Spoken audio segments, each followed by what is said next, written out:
you a little bit of brief overview about some educational theory as far as how we teach our students and how we should teach our students, particularly in higher education versus secondary ed. So the title of this is Let's Talk OGs, and the reason it's Let's Talk OGs is we're talking about pedagogy, andragogy, and pedagogy. And some of you may not have heard of pedagogy before, but I'm sure most of you have heard of pedagogy or andragogy before. All right, let's start off with pedagogy. Pedagogy is basically what we start with when we're young. We learn in the pedagogical model. So from the time we enter kindergarten, this is the way that we are taught. It's the art, the science, or the profession of teaching is the definition of pedagogy. Pedagogy has several factors. It's instructor-centered. It is not student-centered. And basically, this is the methodology that you use to teach somebody when you're starting with beginning facts. So when you have somebody that needs to learn the multiplication tables as a little kid, you're going to use a pedagogical model. You're going to have them repeat, you're going to have them write, you're going to have them do those types of things. Because if you look at Bloom's taxonomy, which is the how we write our objectives and how we learn, we go from knowledge to comprehension to application to analysis to evaluation to synthesis. We start out at that knowledge and comprehension level. We can't synthesize before we know the facts to actually be able to know and comprehend. So that's where we start out with the pedagogical model. So again, like I said, it's K through 12 primarily, and there's three major models for pedagogy. They're behaviorism, constructivism, and then cognitism. And if you look at it, behaviorism, if you want to think about it this way, is basically the first theory that we started out with. And with behaviorism, we expect people to behave in a certain way. So basically, we expose somebody to a stimuli. I make you write your multiplication tables, so therefore you get so sick of me making you write them that you learn them, is basically what it ends up to be. So you're exposed to a stimuli. It's sort of like Pavlov's dog. You know, when Pavlov's dog, every time the bell rang after a while, the dog salivated because it expected food. The behaviorism model is Pavlov's dog. We expect students to do a certain thing because we require them to do it over and over and over again. And this may be good in the very beginning, but over time students get really tired of that because they're more than dogs. They're human beings with complex neurological things going on in their brain. So they want more than that. So this theory has really fallen out of favor in education for the most part, although you still see a lot of teachers and a lot of higher education faculty using behaviorism. And studies now show it's probably not necessarily the best thing. Pedagogy may be okay in higher education in certain places, which we'll talk about that in a few minutes, but probably not behaviorism. The second one is constructivism, and in constructivism, students obtain knowledge by filtering the new knowledge through their own personal experiences.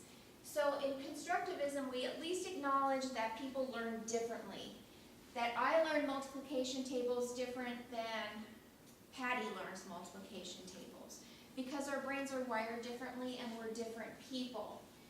Now, there's some problems with this as well, because everybody's experiences are different, so that makes it a little bit difficult.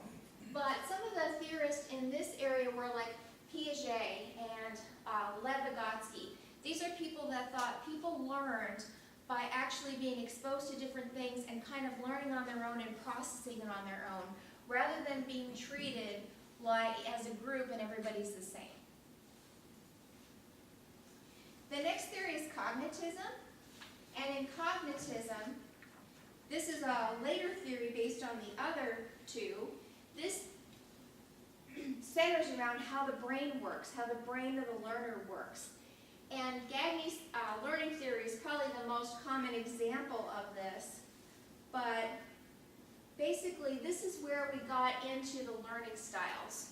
If somebody was kinesthetic, auditory, or visual. This comes under the cognitism theory of pedagogy.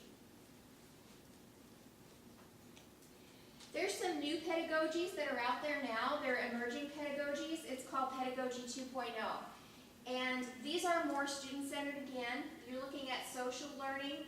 Students now learn differently. They learn through social media, they learn through group work, whether they like it or not, particularly they don't like it online. But learning is a social event. It's no longer something that we do by ourselves in our own brain. We actually learn it with others. Also, what's important about Pedagogy 2.0 is students are creators and consumers of information. And when you get into this model, information literacy becomes very critical. Because if students are creators and consumers of information, they no longer need us as faculty members or teachers to go out there and get it. It is already there. What they need is the skills to differentiate what is actually good information and what is not good information. With Pedagogy 2.0, you also get into micro-content. Learning is in small, tiny bites because that's the way life is right now. We want immediately, when we click on to Yahoo or whatever news mechanism you use, we want to see the stories. When we get on the internet, we want something immediately. We want to know an answer of how many rock stars died in the last 3 weeks, which is several. We go on Google and we look at it. So everything is quick and everything is now. And that's what people are into. And as part of this Pedagogy 3.0, we look at the 3 Ps. Personalization. Learning is personalized. Productivity. Learning has to be meaningful. It has to be relevant. There has to be a reason that we are learning. We're just not learning because our teachers told us to anymore. We're learning because it's relevant. And last but not least is participation. When you look at social pedagogy, people want to participate. This doesn't necessarily mean they want to do group work, but they want to participate in the learning process. They don't want to be passive. They want to be active. And don't we wish all of our students really liked that 3rd P? Because a lot of them still are not active and a lot of them are still passive. All right, before we go on to andragogy, let's talk about when it's probably appropriate to use a pedagogical model in higher education. If you take a student who's an undergrad and you leave them in a pedagogical model from the time they walk in the door as a freshman till the time they enter and leave as a senior, you're not doing them a service. You're actually doing them a disservice. This may be what we're all used to, but we are teaching them that they are a vessel that needs to be filled, and we as the teacher are the ones that are going to fill them. We are not teaching them to learn on their own, and that's the critical part. With information being so freely out there, they're going to learn on their own whether you deliver it or not. The key is, are they going to learn the right stuff? And are you going to help them separate the wheat from the chaff on it? What is good and what is not? So pedagogy has a place in higher education. It definitely does, but it depends on what you're teaching. Primarily, pedagogical models in higher education should be used in those freshmen, maybe into sophomore classes. Once you get into the junior and senior level, you want to expand their learning up into that application, analysis, evaluation phase. You can't do that if you continue to treat them as a vessel to be filled. All right, the next one we're going to talk about is andragogy. And andragogy is adult learning. Pedagogical models, which were used freely when adult learners started to be more popular in the 70s, 80s, 90s, the way people were being treated as passive vessels under behaviorism, cognitivism, and even constructionism did not work with adults. We're talking about people who've been in the workplace 20, 30 years, they have life experiences, they've managed other people. The pedagogical model at times, with its vessel-filled modality, treats people like children. Whether you want to agree with that or disagree with that, to a certain extent it treats people like children. These adult learners did not want to be treated as children. They didn't want to be a passive vessel to be filled. They are self-directed and they wanted to go out there and accomplish what they needed to accomplish. So what happened with this is faculty became facilitators rather than deliverers of knowledge. In other words, here's the information, I want you to go out on the internet and I want you to find something about this, and I want you to come back to me and tell me what you have. This model is used not exclusively, but very significantly in online learning. Particularly if you look at things like discussion forums. A discussion forum is an andragogical model. The faculty serves as a facilitator.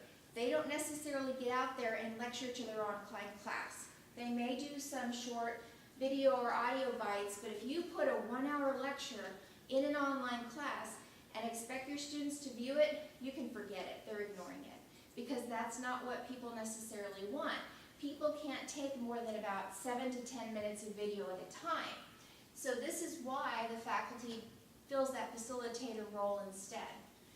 And it's experiential. The way adults learn is if they're learning business management theory, they want examples of, okay, here's a scenario, I ran into this in my workplace, how would you handle it? They want something that's meaningful to them, either in their workplace, in their personal life. They don't want knowledge that they don't feel is relevant. Now, especially today, even here in residential campus, we will have a lot of students are 18 to 22 years old, but we do have adult learners as well. And depending on the adult learners, they may chafe a little bit about being treated in a pedagogical model because they feel that they're adult, they have enough life experiences, they have goals, they want to meet them, that they don't necessarily like to be treated that way. The one that I really wanted to talk a little bit more about, because this is the one that people don't necessarily know about much about, is pedagogy. And the term pedagogy was coined by Hasey and Kenyon, who were out of New Zealand in 2000. And basically, rather than self-directed learning, pedagogy takes it a step further, that people are self-determined learners. This is what we want our students to be, ultimately. We want them to be self-determined learning. We want them to learn for learning's sake, not just to get a grade, not just to get a degree, but because learning is going to be something that they can apply in their life, that's good for them personally, or whatever it happens to be. So pedagogy, where andragogy is problem-based, pedagogy is proactive, and it's net-centric, self-directed learning. People want to go out there and gather all the information out there, and that's how they want to learn. MOOCs fall into this model. Even though MOOCs are not the most successful thing in the world, only about 5% of people actually complete them. MOOCs fall into this pedagogical model because that information is out there freely for people to get, and they can contribute to it, they cannot contribute to it, they can attend some of it, they cannot attend other things. Also, competency-based learning also falls into this model, where people are learning specific competencies, which makes them more self-determined to meet goals for these different competencies. So in pedagogical models, you'll see flexible curriculum, like competency-based education, and this is called pedagogy or education 3.0. Right now, at this point in time, this is where we want to be. This is our goal. Are we there? Absolutely not. Does it take a lot to get there? You bet. And you may find that you may have a class where you get there with maybe a small class. You will get to pedagogy perhaps, but it's not going to happen very often. Most of the time, most of your students are going to stay back in that pedagogical, andragogical model, or even into beginning pedagogy. What's the MOOC you referred to? Massively on, okay, now I forgot the O. Massively open online courses. That's where you can sign up for Harvard and take a class in Victorian poets. And you can participate in that, get the knowledge. You can get a certificate for it, you cannot get a certificate for it. Some people offer college credits for MOOCs, although that's not as often, and you have those different choices. So basically it's knowledge for knowledge's sake. And it allows people who can't afford to go to Harvard to have an experience of maybe what Harvard curriculum could be like. And you can learn from experts in the field globally. Okay, so the question becomes, which OG should you use? And there's really no clear answer to this. All three can be appropriate depending on the various situation, the subject matter, and the students. The key is, as faculty, is that we need to know when to move back and forth between the models. That is the key. So in order to be able to move back and forth between the three models, you really need to understand a little bit about the three models, which is why I guess I'm doing this in the first place. So, Within one class, might you move back and forth between models? yes, yes you may. Oh, You may that is start good. out in pedagogical model if it's something that they've not been introduced to before. Then you may fall into the role of the facilitator as you get more to the middle of the semester and they've learned more. And then by the time you get to the end of the semester, you can have them out there gathering the knowledge for themselves. Another interest of mine, and I've done presentations on it here before, is transformative learning. And transformative learning and pedagogy, in my mind, are very mirrored.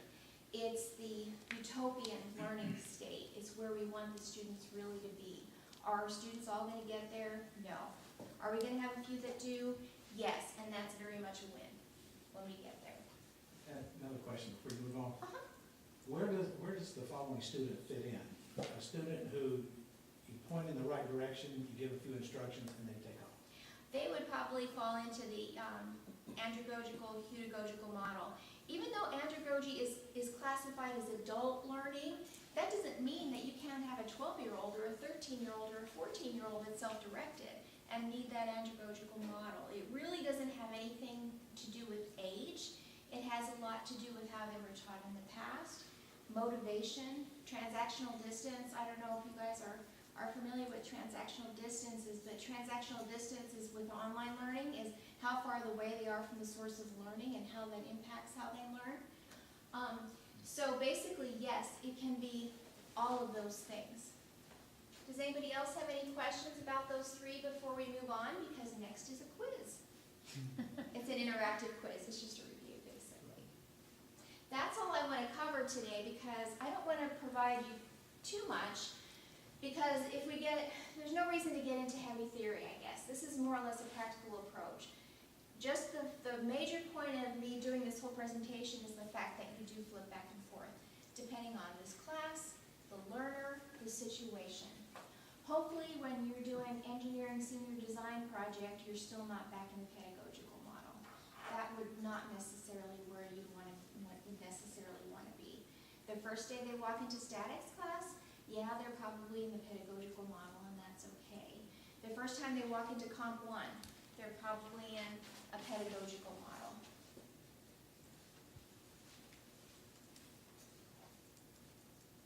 Okay, let's play quiz OG, since we talked about the OGs. All right, the first one, what is self-directed learning?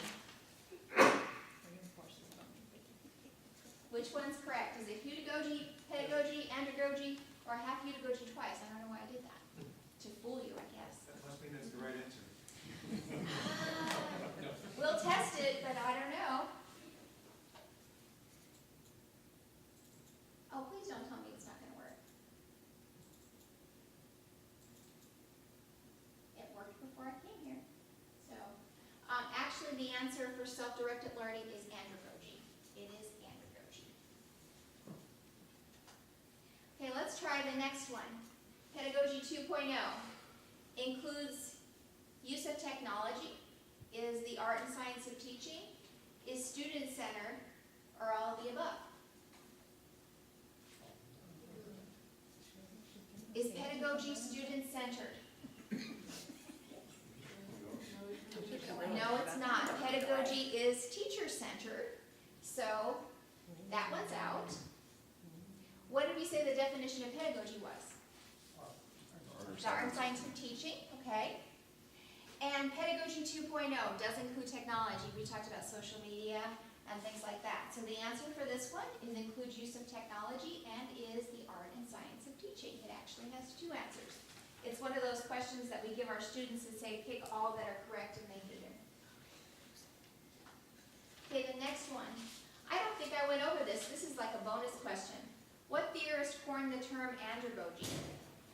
Anybody know who created andragogy? Do you remember, Darla? It's the one that's checked. It's the one that checked. It's Knowles. Exactly. The last question was checked, but it's wrong. I know, exactly. They don't go Let's talk about these theorists just really briefly. Harold Gardner took learning styles, which was kinesthetic, auditory, and visual, and he went into learning intelligences, of which there's 8, which includes musical, mathematical, whole bunch of different ones. So he took learning styles a step further in the 80s and 90s. Malcolm Knoll actually coined andragogy all the way back in the 70s, so andragogy has been around for a long time.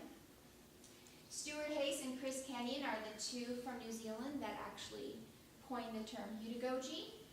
And Maria Montessori was a very famous pedagogical model person. She's the one that created Montessori education, where students' learning is individualized, but it was still a pedagogical model. Okay, which of the following is not the same as Education 3.0?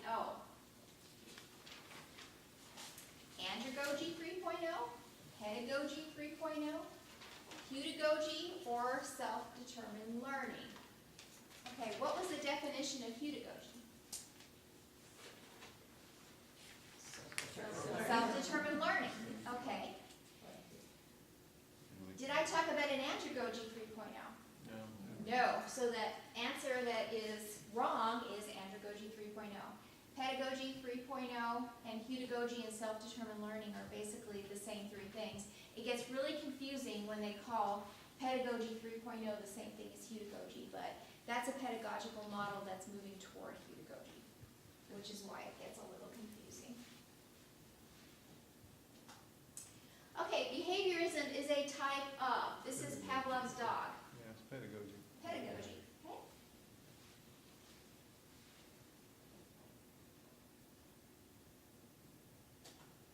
Okay, when we learn how to go back and forth between models, there are winners, and who do you think the winners are? The students, exactly. The winners are the students because we are trying to adjust to what their needs are. And our whole purpose here is to enhance their ability to learn. And the way we can best do that is to understand a little bit about how people learn. And I told you this was going to be really quick because I talk fast and I'm a Yankee, so everybody has an extra, what, 30 minutes or so? Anybody have any questions? I assume this takes into account the frustration level of the student to some extent. Yes. Well, and what you run into is, especially now, and Darla, close your ears because I'm going to say this, and she's a secondary ed person. With the way secondary ed is right now with a lot of the standardized testing, and we all know this, a lot of our students come to us that they are expecting to be passive vessels to be filled because a lot of times they've been taught the test because that is what the school needed to get their money, and that's just the reality, and that's the way it is. So our students often come to us not ready to move beyond pedagogy at the time they enter the door. The way I teach doctoral students as well, and what I believe, you know, and I just wrote an article about this and got it published, so maybe it's kind of true, I don't know, but maybe not. I think that right now our undergrads are like our high school students used to be, our master's students are like our undergrads used to be, and our doctoral students are like our master's students used to be. And maybe that is not exclusively everybody, that's just categorization, but it's unfortunate. We as faculty in undergrad education have to go back and catch some things that maybe in the past 20 years ago or whatever was caught in high school. When we teach master's students, which I teach them as well, some of them are still kind of in that undergrad mindset and they're not quite ready. And doctoral students, I have doctoral students that expect to be passive vessels to be filled, and that's definitely not appropriate at the doctoral level. So, and that's just some of the challenges that we all have to deal with in higher education.